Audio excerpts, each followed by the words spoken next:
Well, a lot of people say DJing. They think I'm a DJ. I'm like, oh, I spin. They're like, cool, you know, like, where'd you get your records? Like, no, spinning like Rumpelstiltskin, you know?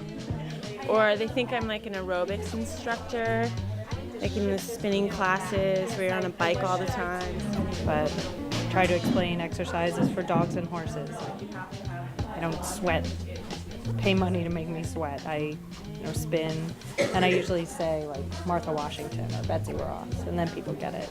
Nobody really knows that I'm spinning yarn. Nobody thinks of that first.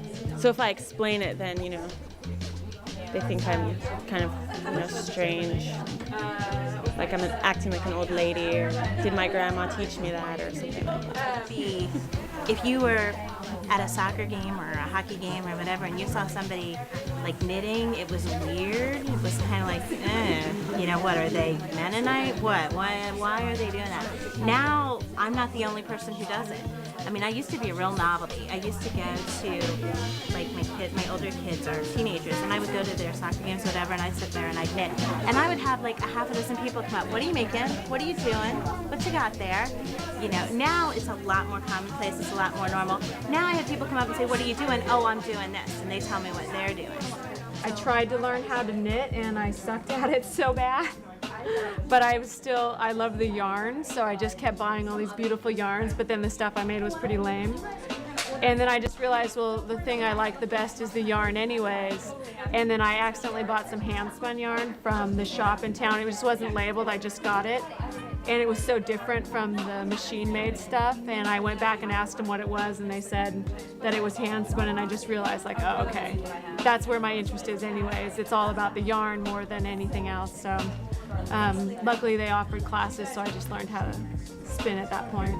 I actually started off knitting and then went from knitting to spinning. And I think most people usually go from knitting or crocheting or even weaving to spinning, and I'm no exception to that. I was at a farm where they had llamas, and I was able to feed the llamas and walk around the fields and feel the fiber. I was a knitter, and I wanted to do something with all this fiber. So I was able to peel some off of like the fences and stuff and take it home with me and tried to knit, and it wasn't working. So I looked in our area and I found a place that taught spinning. So I rented a wheel for 3 or 4 months, and I knew I was hooked. I knew I had to continue. When I was a little kid, from birth, my mom had a lamp that was a spinning wheel, looked like a spinning wheel. It was fake. It wasn't a real spinning wheel. And I used to pretend that it was real. It had no treadles. It was just a wheel and a base, and she had fake plants in it. It was 1973. It was, it was what it was. But I used to sit there and I'd spin the wheel and spin the wheel, and I would take my doll's clothes and lay them out on the wheel, and I didn't know what I was doing, but I desperately wanted that spinning wheel to work. I was like, oh, if I can just figure this out, and I would take yarn and lay it across the wheel, and I'd spin the wheel, and I couldn't understand why I couldn't make yarn. So I guess I really wanted to do this pretty much my whole life, as long as I can remember. We used to go to craft shows and stuff, and I'd see the women sitting there with the hand carders, and hand carding is the hardest work in the world. I was like, oh, I want to do that, I want to do that. So when I first got my hand carders, I carded so much I got blisters, because I just desperately wanted to learn how to do all this and learn how to be a spinner. I found a spinning wheel at a yard sale for a ridiculously cheap amount of money, and it ended up being a working thing. And I had bought a drop spindle from somebody on eBay or online or whatever, and I've always enjoyed, at the state fair, the sheep to shawl thing. I've always watched the weavers and the spinners, so it's always been sort of in the back of my mind, something that is fun, but it was just finding the tools. This is something I do for fun. This is not something that my family would starve or freeze for. If our grandmothers didn't do a good job spinning, somebody froze to death. This is our hobbies, and we're able to be as creative and crazy as possible. It's not life or death. During the day, I'll be sitting here and I'll have my wheel here, I'll have my computer here, I'll have the TV over there. My youngest son is autistic, so he gets therapy between 30 and 40 hours a week. So he'll be in the room right next to me doing therapy with his therapist. And I'll be IMing somebody with one hand, and I'll be watching TV, I'll be paying attention to him, and I'll be spinning all at the same time. There's this nice tactile feeling with the fibers. I don't know, I just enjoy the whole thing, bringing all these pieces together to make something that's useful, beautiful. Yeah, just kind of calm and quiet, and it's therapy. It's like I like to garden, so they're in the same realm. I'm very scientific in my background. I was raised very math and science orientated. Not much was put into any kind of arts at all, either performing arts or, crafts at all. So I decided to do something different because I was tired of the scientist part of me constantly going on. So I got into knitting because it seemed easy enough, and soon I was knitting away, and that kind of morphed into spinning. Seriously, it's like it's kind of like any other meditative activity. I think it stops all of that other activity in your mind from going on. The busyness of the day, thoughts that distract you, all that stuff just kind of fades away when you're spinning and you're just doing rather than thinking. This is a thought coming out of my mind. That's what's in my mind. It's easy to get caught up in it, and suddenly you realize 3 hours or 4 hours have gone by. It's almost meditative. It's that repetitive and creative activity. Saves a lot of shrink money, medication. I'm only half joking, or I'm only half serious, but still. I work about 5 days a week. And it's difficult to get your mind off work on a weekend just because you're not working. You still think about how to solve problems at work. And I find that when I spin, it's like you retreat into this world which is very far removed from your office, and it's very useful. Even when I was a little kid, I was never into the arts and crafts and stuff like that. I never really colored.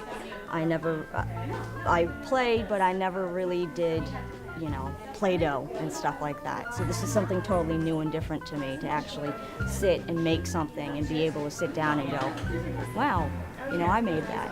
The possibilities, the creative possibilities are endless. It's just so cool to see that table and think, oh my God, there's an infinite number of things we can concoct here. It's just really cool. It's so inspiring to see what everybody comes up with, how different everybody's ideas are. I like putting a concept to the yarn. Coming up with an idea and then spinning that idea. What kind of ideas do you come up with? I just finished a line of witch skeins. Each one was a different witch personality. And I'm working on some princess skeins for little girls, to make things for little girls, and some fairy ideas.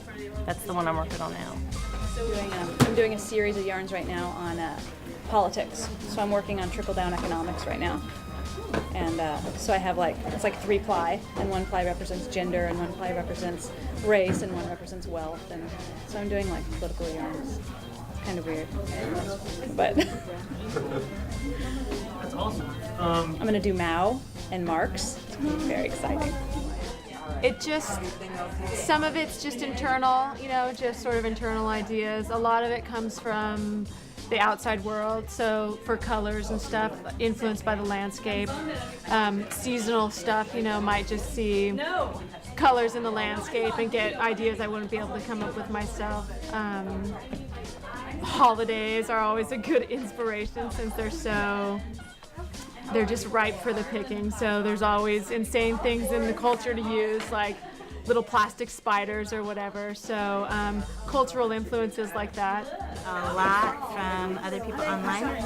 I also just go to walk around yarn shops for inspiration, walk around the dollar store, walk around thrift stores, anywhere that has cool stuff with interesting colors and patterns, and kind of just absorb it all and then go home and try and turn it into yarn. I'll use pretty much anything. If I could get it through the small orifice, I'll use it. I have a lot of pets, and there's often animal hair in my yarn. I've tried beads, I've tried small felt things, obviously a lot of glitter. I'll try anything. It hasn't always been successful, and I have had some pretty unattractive results. But I'll try just to see what will happen. I've also been pleasantly surprised. I don't. Since I started spinning, I have not knit with regular, mass-produced, mill yarns. Just haven't done it. There's just the energy isn't there, and there's something about creating something that nobody else has. About it being one of a kind. Even if you're spinning a very regular yarn, if you're making a regular balanced 2-ply even yarn, it's still one of a kind. There's still variations in it that you can't recreate, and there's something just very fulfilling about having something that's so singular.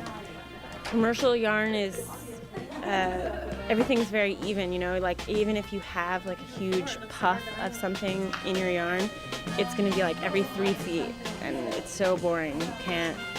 It's not creative enough. If you make a hat with it, it's gonna be so even and robotic. If you use handspun, it's just a mess, and there's no predictability, and you don't know what you're gonna get, and that's why it's better. There's been some negative feedback I've gotten from people, mostly through the internet or whatever, more traditional spinners who don't, for whatever reason, they just aren't that comfortable with it, I think.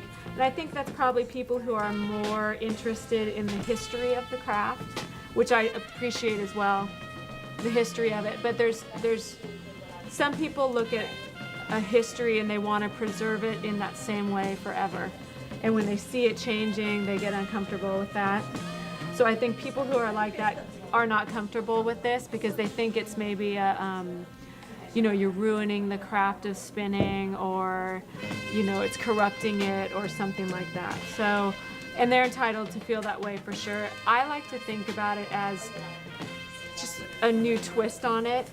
It's not the same thing. Traditional spinning is something that it's different. It's got a different function, and and no one's gonna lose that history. You're not gonna lose the rich history of spinning because people do this. This is just a new version of it. Everybody's knitting. I think it's just this huge trendy thing right now that I even have guy friends who are doing it that I've been teaching. So I think it's just trendy right now, and it kind of seems like this is obviously the next thing that people gonna get into, because it's taking it even more creative to the roots of, you don't have to choose something, you can actually spin it yourself. So spinning, I think the resurgence is going to start. I think it's just beginning.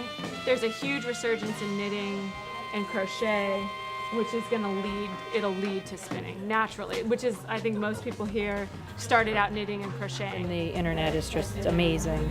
I'm on internet chat groups with people from New Zealand and Australia, and their life experience is totally different than mine.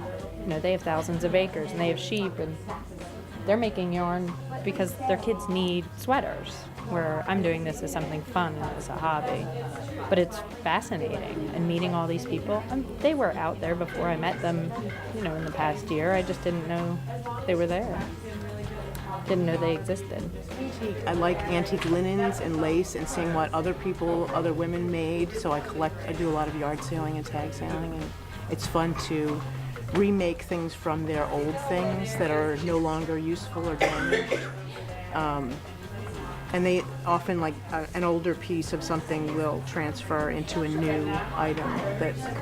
So you're preserving that and recycling it, and somebody made it. I mean, you don't know who made it, but so it's fun to start with that, someone else's creative thing that's maybe from 1920 or whatever, and keep it alive.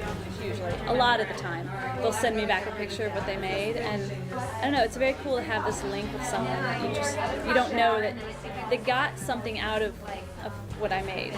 So I don't usually have any problem sending it off. I love sending it off. I love kind of passing on. It's this weird relationship that you have with someone you've never met, and I don't know, there's something beautiful about it. I think the importance of someone using the yarn in their own projects connects the spinner with the knitter or crocheter, and in a sense makes it a project that two people have worked on. So it's like having a collaboration with somebody, even if you've never met them. Whatever their finished product is, it's a creation they've made from a creation you've made. So you've really collaborated with this person even if you don't know them. So it helps to keep it from being a very selfish thing, you know? It's a group effort, and you have an appreciation for more of the group element of it, you know, that we're sort of a culture of people who do it, and we work together, and what they make plays off of what I've made, and what I make plays off of what they've made. So. And when I spin, I think about life and all this other stuff, and then I think, okay, well, what's this yarn telling me? What's its story? What am I gonna name it? You know, what does it mean? All this really cosmic goop. But it's really the biggest part of it is I feel like something comes out of me and artistically goes through my fingers and into the yarn and onto the bobbin, and then there's like a little piece of me with everything that I spin. That makes sense.